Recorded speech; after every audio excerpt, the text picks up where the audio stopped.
Hey again, it is still Monday and I am headed to Aldi. I'm out of bran flakes.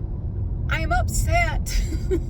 They have not had my bran flakes. Ooh, the sun is behind me like I got a halo. Look at me.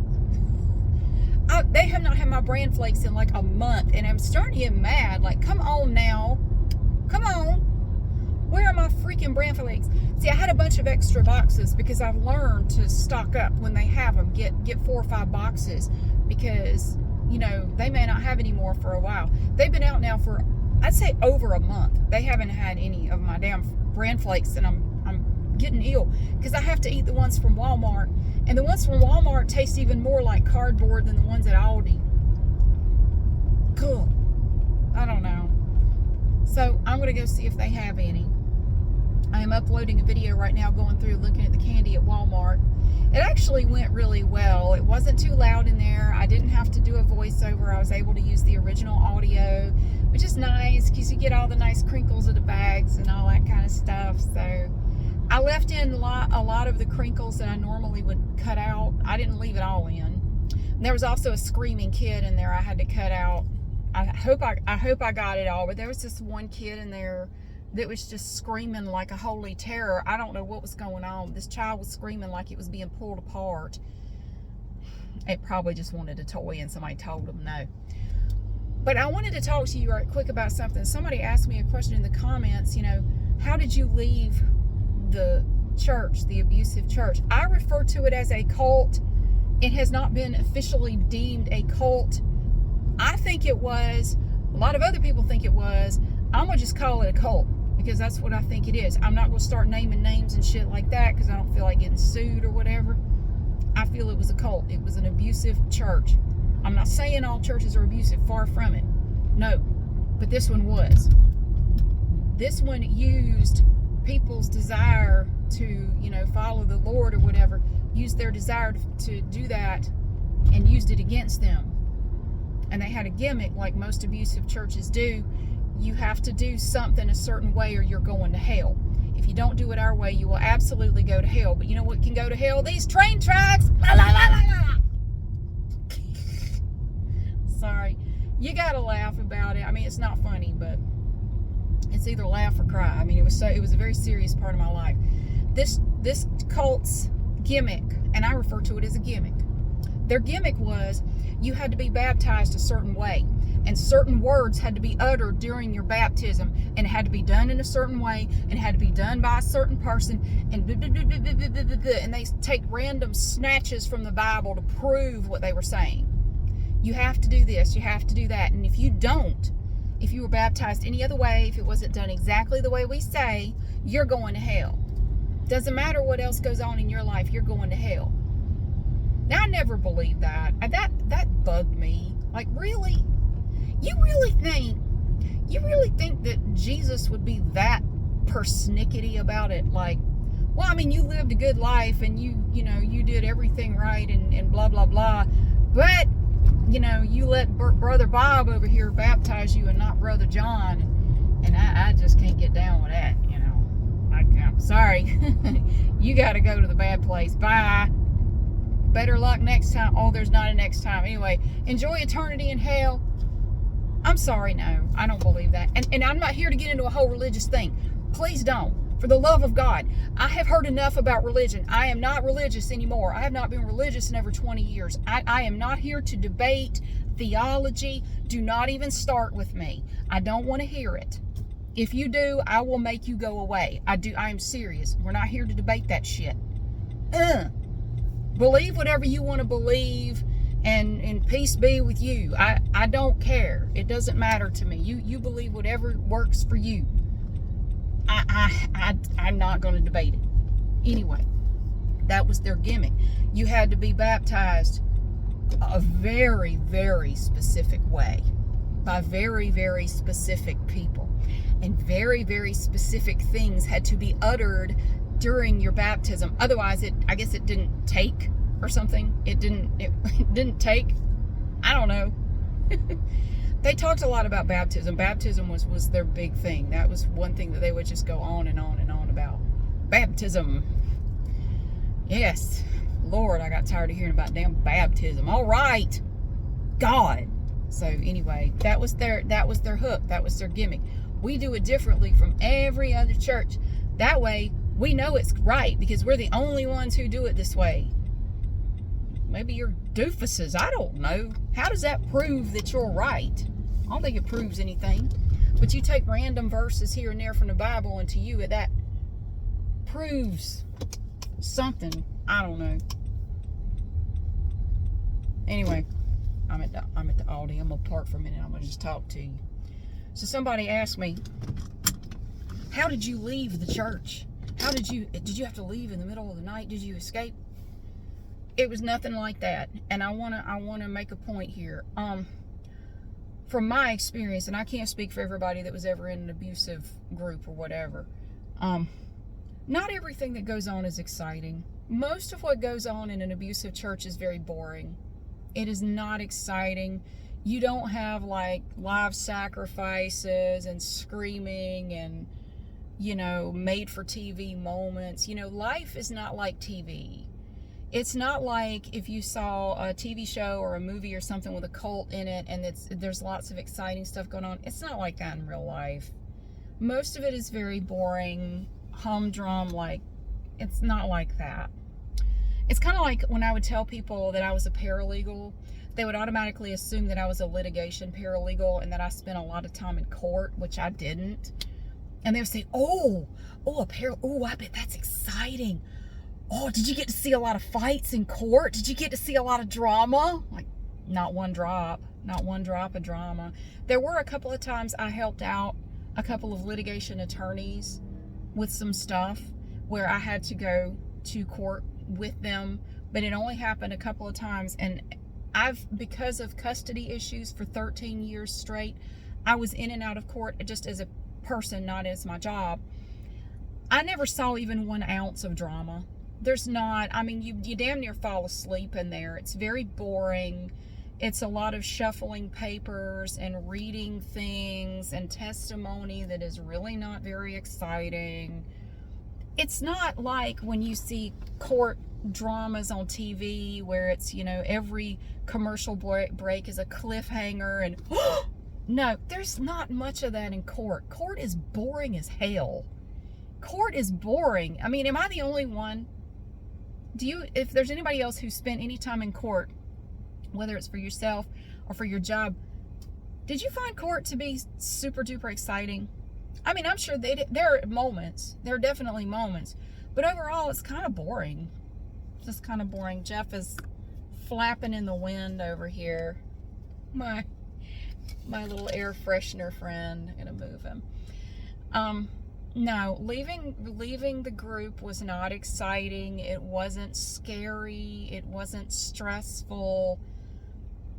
Okay, I'm not going to go into details about some stuff because there are individuals involved, and I'm not going to talk about anything with these people because they're real people, and I'm not going to talk about it. But let's just say, now this happened just a few days before our wedding, the Wicked Witch of the East. It was maybe 3 days before we got married. I confronted him one night after church, and I asked him, did these things happen? Tell me the truth. Did they happen? Is that real? I'm sick and tired of everybody trying to explain everything away. Did this happen or not? And he admitted that yes, they did. And everything I had believed for a year was a lie.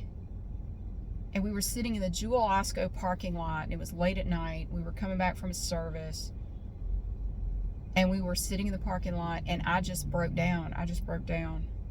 Everything I had believed was a lie. I felt like everything was a lie. Like everything is a lie. They lied to me. They lied to me, and they lied to all these other people. This is all fake. This is all a lie. It's all wrong. And I just about broke in half. Like everything was a lie. And I damn near lost it. And I told him, I said, I'm leaving here. I mean, when I say I'm leaving, I mean I am leaving. I am leaving this place. I'm going back where I belong. I'm going back to North Carolina. Now you can stay or you can come with me. At this point, I don't care. I'm leaving. I can't spend another minute in this place. This place is evil. I calmed down, and he said he wanted to leave with me. Now, we weren't married yet. We had already made all the arrangements to have our wedding at the church. You know, everything was set. I said, all right, let's go ahead with the wedding like normal. It was like 3 days away. Let's go ahead with it like normal. We'll get it done. And I don't ever want to set foot in that church again after that. I never want to go back there. I'm never going back. And what you want to do is up to you. I will never set foot in that place again. I'm done. I am done with these people. Get the wedding over with. I'm not going back. And as soon as possible, I put in my notice at work the very next day. I put in my 2-week notice. I had already decided I was leaving. I was out of there. I did put in a 2-week notice, and he did the same. And I talked to my mom, and I said, we got nowhere to go. We have no money. Can we please come stay with you for a short time? We ended up living with her for a couple of months. Well, no, 4 months. We had to live with her for 4 months, and all of our stuff was in storage before we could get a place to stay in Greensboro that we could afford, and get, save up a little bit of money. And we both had jobs here. We were working. We both got jobs within like 2 weeks of moving here. And that's when I got my job as a proofreader with the law firm where I worked for 18 years. And he actually got a really good job. He was making more than me. But anyway, that's a whole other story. But so there was no exciting, dramatic exit from the church. We just never went back. It was kind of like if you saw the movie Office Space, where Peter, the main character, Peter, was talking to Jennifer Aniston, the waitress that he liked. And he said, yeah, I have a job, but I don't think I'm going to go anymore. And she said, so you're just going to quit? No, I'm not going to quit. I'm just not going to go anymore. And that's basically what we did. We never quit the church. We just quit going. We never officially told anyone we were leaving. We just stopped going. And it was really hard on him because he had been a single brother for 13 years. It was a huge, and I didn't really stop and think what a big adjustment this was going to be for him, to go from being a single brother, living in their apartment, living the way, they monitor everything about his life, to being just a free person out in the world. He had gone from living at home with his parents to being in the Navy, where they control your whole life, to being in the church, where the church controlled his whole life. Like, he had never been on his own, and he really didn't handle it very well, and it was a disaster. Plus, because of the rules in the church, we were not allowed to go on dates unchaperoned. So I didn't even really know this guy. There was a lot I did not know before we got married.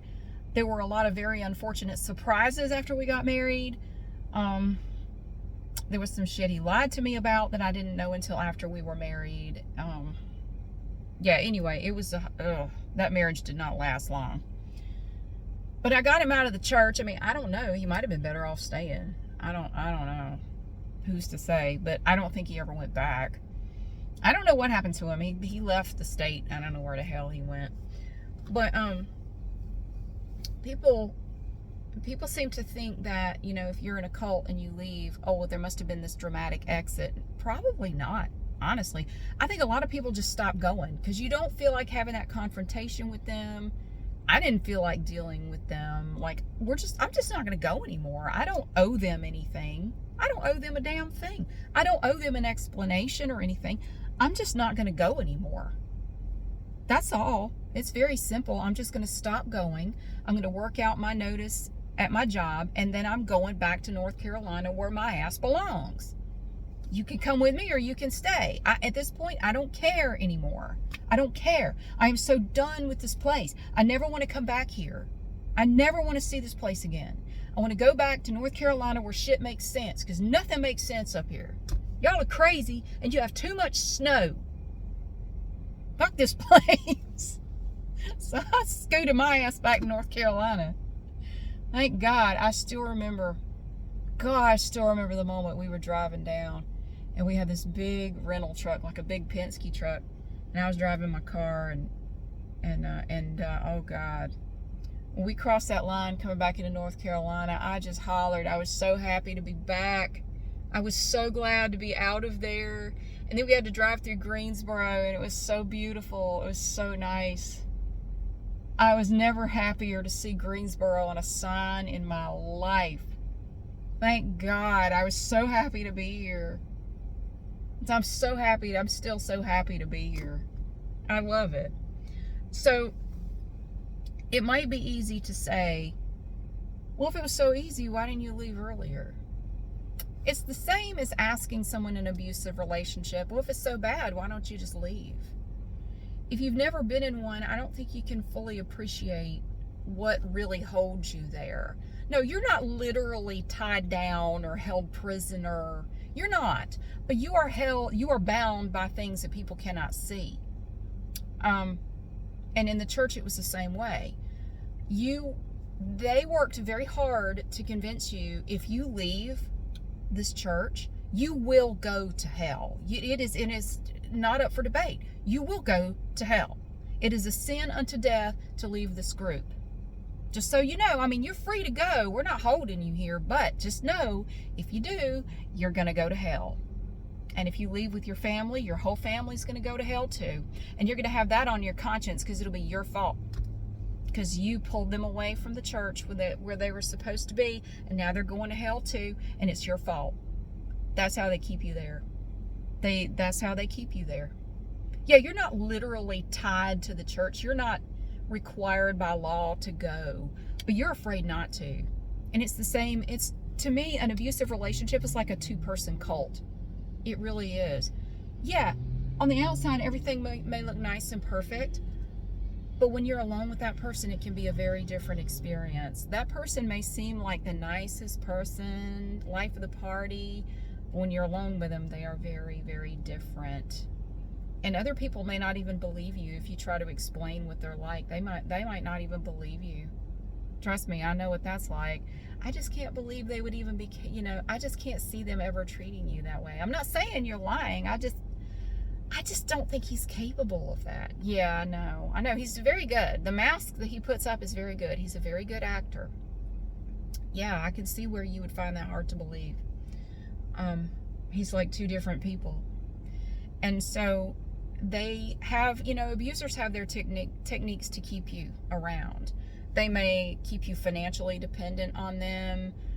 You may not have the money or the resources to leave. They might make veiled threats, like, if you ever leave me, I will make sure you regret it. And when you ask them what they mean by that, they may just say, well, I guess you'll find out.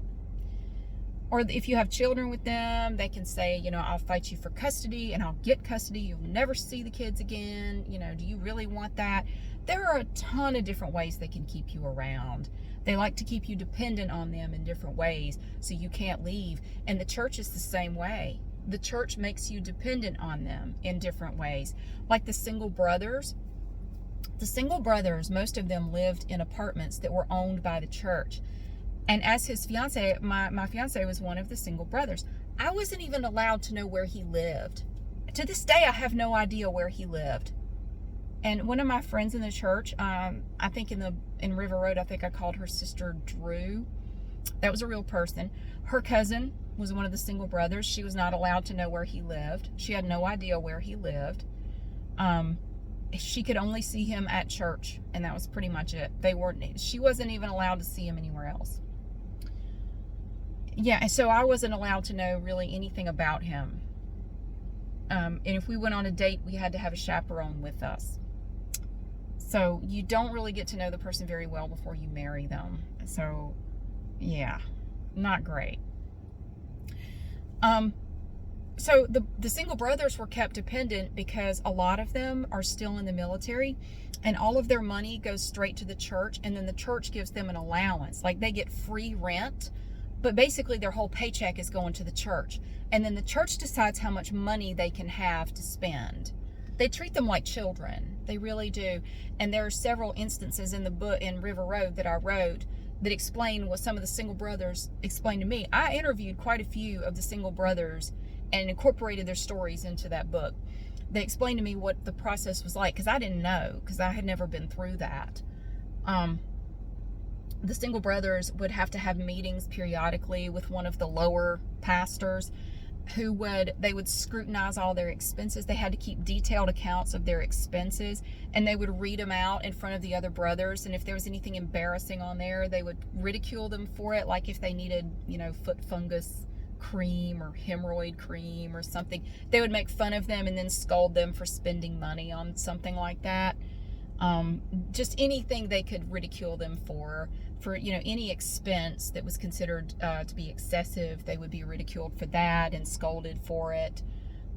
They really were not allowed to have their own life. They were expected to just give everything to the church, everything. If you had a car, like my brother, when he first joined the church, had a Nissan Pulsar, cute little car, very cute. I learned to drive a stick shift in that car. The church convinced him to sell it and to buy a minivan. They said, if you're going to be driving, because he wanted to drive around the single brothers who didn't have cars. So, well, if you want to do that, you can't do that in that little car. You're going to need something that will hold more people. So he went and bought this hideous Ford Aerostar van. I still remember that van. It was so ugly. It was so ugly. Like, your little car was so cool, and now you're driving that big block on wheels. But he, no, this is for the church. I'm helping out. And my brother was a member of the church for 10 years. It's not about smarts. My brother is the most intelligent person I've ever met in my life. And my brother was a devoted member to that group for 10 years. It has nothing to do with your IQ. It has to do with your susceptibility to their persuasion, your desire to belong to something. And they can pick people that want to belong to something, and they suck them in. They'll love bomb them at first, just like an abusive relationship. They love bomb you, and they pull you in, and they just wrap you up and make you completely dependent on them. And then if you ever talk about leaving, they will make sure you know that is not a good idea. Oh, you're free to go if you want to go to hell. It's up to you, though. Yeah, you have to make that decision. Do you want to go to hell? Or do you want to go to heaven? It's literally heaven or hell, so it's up to you. So, yeah, it's not like in the movies, where there might be excitement, maybe an explosion or something, a fear of death or whatever. No, we just quit going. And we did have to go through a really bad smear campaign for a long time. The pastors and the people who were still in the church smeared us and, we're telling all kinds of crazy stories about us to people still there, and like this is nuts. But I didn't really care, because I'm gone. I mean, people can believe whatever they want to. I don't really care. I'm not going to try to set the record straight. I don't give a shit. Believe whatever you want to believe. I have washed my hands of the whole thing. But I did want to try to do something to help people, and that's when I came up with the idea to write River Road. I thought I want to at least find a way to tell the stories of these people, especially the single guys, the single brothers, because they were the ones who got it the worst. And if you read the book, you might know why. The bishop, the self-titled bishop of the group, liked to have sex with young men. And he would bring them in and convince them that, and he's married with kids, but he would convince these men that, this is okay in the eyes of the Lord. You have to do it to help keep me pure. And it was a whole thing. And he did this with dozens and dozens of men over decades, even boys. And that was his ultimate downfall. And I put a lot of information in there from the actual court proceedings. He died in prison. He was convicted. I think he was sentenced to 32 years in prison, and he died there. So he is long gone, and I'm glad. I'm glad he's dead, because he was a piece of shit. Terrible, terrible person. But I wanted to tell the stories of these single brothers, because they have no voice. Nobody will ever know what they went through. And I wanted to I talked to quite a few of them. One of them I stayed in touch with afterwards, and unfortunately he died suddenly earlier this year. And I will be dedicating Holiday to him because he was awesome. He was a great man. He went through a lot that I can't tell you, but he was great. He was great. And I think his last few years were happy. He had been out of the church for a long time. He left around the same time I left. Actually, he didn't leave. He was kicked out, actually. Yeah, that was a whole other thing. He was actually kicked out of the church after being there for over 20 years. He was kicked out. And he dealt with drug addiction problems. I lost touch with him for a number of years. I was afraid, something had happened to him. But then he reemerged. He was clean. He was sober and trying to get his life back together. And he had been in a long-term relationship. I think he was very happy. And he died suddenly of a heart attack. I think it was about 4 months ago now. But I will be dedicating Holiday to him because he never got a chance to read it. He did read River Road, though. Yeah, he did read that. And some of his stories are in there, but I'm not going to say which ones are his. So yeah, it's not all excitement and, woo, oh my God, it's like a movie. Nah, we just never went back. And I think a lot of people, when they leave groups like this, that's how they leave. They just don't go anymore. You just walk away. That to me is the easiest, most conflict-free way to do it if you can. Just don't ever go back. And that's exactly what we did after the wedding. We never went back. I made him play a godly song during our wedding. I did that on purpose. Or not a godly song, a worldly song. I made them play a Shania Twain song, and I didn't even like the song. I wanted to make them play a worldly song in that church. They were not happy about it, but they did it. I sprung it on them at the last minute to be a bitch. Like, actually, can you play this?